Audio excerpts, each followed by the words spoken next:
সবার ইদানিং একটাই কথা, পরকীয়া বেড়ে গেছে বা কাউকে ধোঁকা দেওয়াটা অনেক বেশি ইজি হয়ে গেছে।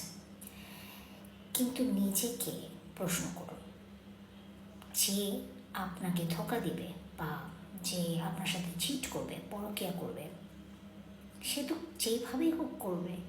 যত যোগ্যতা সম্পন্ন মানুষই আপনি হন না কেন, করবে সে। এটা তার চয়েস। আপনি আমি কিছু করতে পারবো না, এটা কন্ট্রোল করতে পারবো না। অ্যান্ড এটা ঠিক করাটাও আমাদের জন্য উচিত হবে না, কারণ যে যাওয়ার সে যাবেই।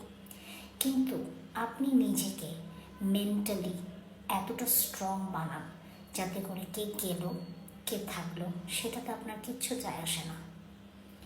এত বিচার আচার করেও কোনো লাভ হবে না, যে যাওয়ার সে গেছে। কিন্তু আপনি ওই ব্যক্তিটা যাওয়ার পর কিভাবে নিজেকে আরও স্ট্রং করে ঘুরে দাঁড়াতে পারেন, সেটা হবে আপনার সবচেয়ে বড় অর্জন। আর এটাই আপনার করণীয়।